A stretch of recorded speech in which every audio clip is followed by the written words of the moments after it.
Hello, I'm Renee, and you are watching Waylighter Life. Hey, I thought we would take a look at Lionsgate, where some of the roots are, where they aren't, and then get a reading to say what could it mean for you.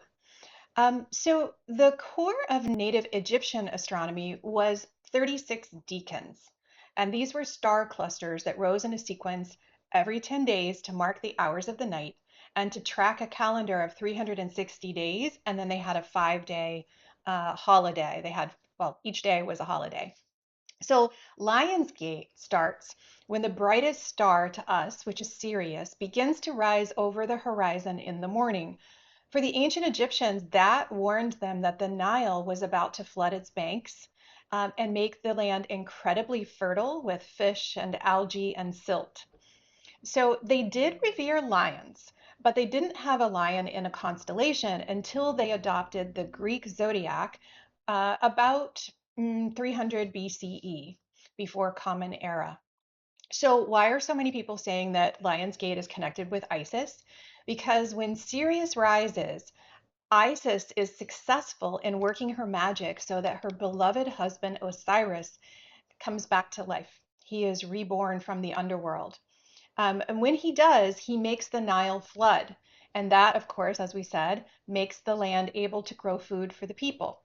In the Middle East, the dying of the crops comes earlier in the summer when the sun just blisters everything and it dies away. They burn without water. So, this return of water really is a reviving of the earth. So, when they adopted the Greco Roman calendar and the zodiac wheel, then voila, now you have lion imagery as well. And that's overlaid on this rising of the Sirius star and the flooding of the Nile. And Isis is also sometimes shown with lions. Her symbol is the throne because she is the deity who authorized the pharaoh to rule, basically said that he had divine rule. All right, so now we understand kind of how did we get Lionsgate? How did we come up with it? It really is tied to the earth and seasons, and the harvest and the throne, though, which I love.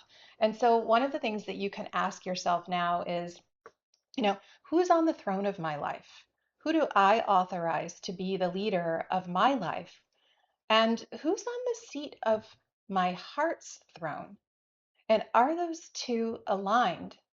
Because, yes, we have to have more logic sometimes when we're approaching life than we can only with our heart. But when we leave our heart behind, the sovereignty begins to falter. So there's no judgment here, absolutely none. We all go in cycles. Sometimes we're aligned and other times we're not. But it's a great time to do a check in because then you can say, what do I want to bring to harvest? What have I planted recently that is coming to harvest right now?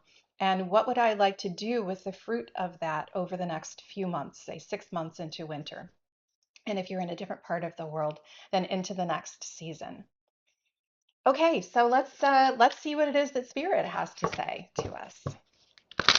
By the way, I just painted my wall. Clearly, you can see. Yes, Renee, we can tell that. But I did that because I wanted it to be associated with Nut. Nut was Isis's mother, and Nut was and is the goddess of the sky. So she holds the stars, and one of the things I love about her is that when rulers would die, she took their souls into the sky and made them into stars. And I love that. And her mother was the Milky Way, which of course is so visible and beautiful and wondrous in the night sky. So I have to figure out how I want to decorate this, but so we'll see. More to come. All right. Ooh, we're done. Oh, I love this. I love this. You got vitality. So look at this fire celebration. What a beautiful card to come forward for Lionsgate. So we could say that it's associated with the Three of Cups and celebration. We could say that we see the wheel in the background here, the Wheel of Fortune. So definitely a sense of karma and what karma do you want to clear and leave behind and step out of with blessings, and what is moving you forward? That always has karma attached to it. Karma is not negative or positive in itself. It just is. So, what wheel is moving you forward? All right. So, let's get a little bit more clarification here. Source, what would you like to share with us to clarify this beautiful card of vitality that you gave us to start? What do you want us to know about vitality? Oh, I was told not the second one. I don't know what it was, but that one goes back in. And we got three more, so we have our cards now. Okay, pop out all of them. Interesting. Oh my gosh, look at this, you guys. We drew not only the fire celebration for the harvest, but we also drew the strength card, Lionsgate. Guys, you saw me pick that card after shuffling. That's amazing. That's amazing. So this actually has roots in a different goddess. And I will mention it here because it seems appropriate. We're talking about Lion's Gate. So the one who is associated most with lions and gate, but not with Sirius, the star, is Inanna. And she predates Isis by about 1,000 years. And her iconography, she is known as a lion goddess. So we will learn more about Inanna soon. If you would like, let me know. Let me know in the box. All right, so we have next the Knight of Cups. And I love this because we were just talking about the heart. There is something of affection here. And I'm just going to also point out the next card is the Lover's card. So for those of you who do not want a love relationship right now, it's okay. You can look at this as an affectionate relationship, a choice made from the heart, offering a cup of kindness to someone that can absolutely, to me, fit right in with this. I don't think that we think of the Lover's card enough on a cultural level. So, strength, Knight of Cups, the Lover's card, a decision, and the last card is boundaries. So we were just talking about boundaries with the Strength card to begin with. Where are your boundaries right now? And some kind of choice in love is either coming or has already arrived to help you see that. Go back to where we started with Isis, with Lionsgate. You know, who is on the throne of your life and who is on the throne of your heart? Can you offer your heart to others? Can you offer it in love? Does it feel like it has to be an absolute boundary? These are questions that I will tell you I'm working on right now myself, so they resonate. All right, clarifying cards for you. With the Strength card, we have, the King of Cups. Wow, this is quite the reading. With the Knight of Cups, you have the Seven of Cups. With the Lover's card, you have the King of Swords.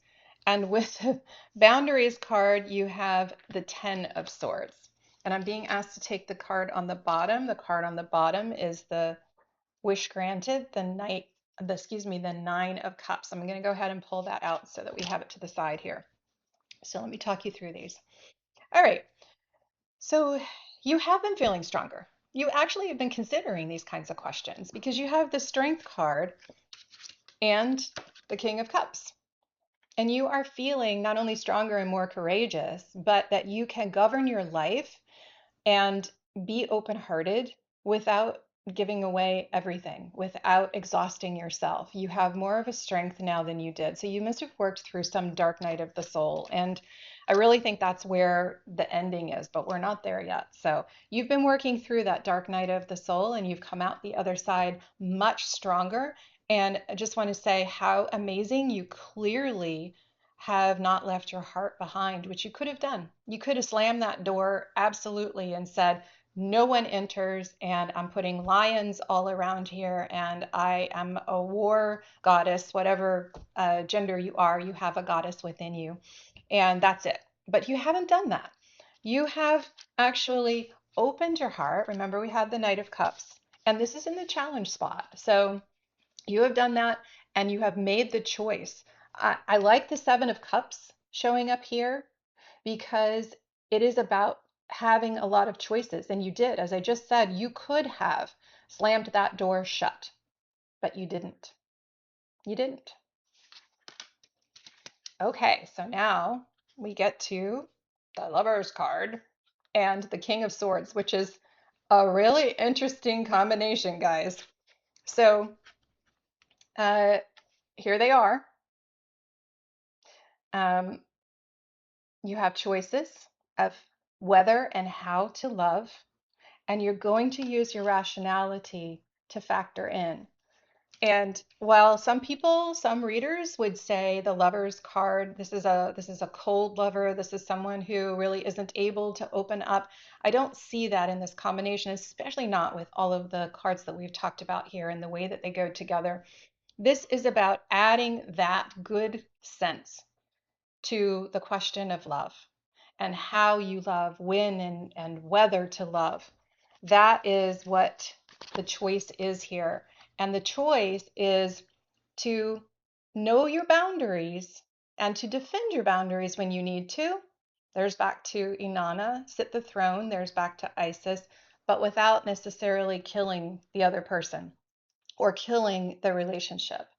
So it may be that you have had some time in the past where your fear rose up and bit you. That's that lion in the negative sense, right? That's that lion, the beast within us, so to speak. The fear that can overwhelm us in the face of a huge lion, right? It just threatens to engulf us and to trigger all of our alarm system, to trigger us to set boundaries and to start banging people away and to kill the possibility of the relationship and what could come from it, right? So you have learned that discernment that we talked about with Inanna riding the lion there that came up when we talked about the original strength card. And now we're bookending that with this is a wish granted. This is a wish fulfilled. And your desire for love in whatever form that you want to receive it, that is your choice. That is your King of Swords and your Lover's card, or the meanings of these working together. It is your choice among many choices of how it is that you express your affection, how it is that you champion other people, because that's what this chivalrous knight does. And you do so from a place of strength and kindness, but you don't give up your sovereignty. You don't give up that throne. Beautiful reading, guys. You have been doing so much work. Really, just respect to you. You are not only making it through something difficult, but you are bringing new blessings to other people.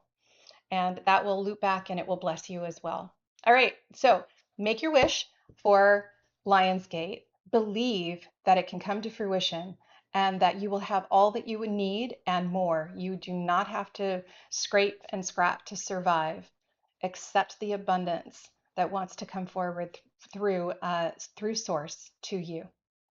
I will talk with you soon.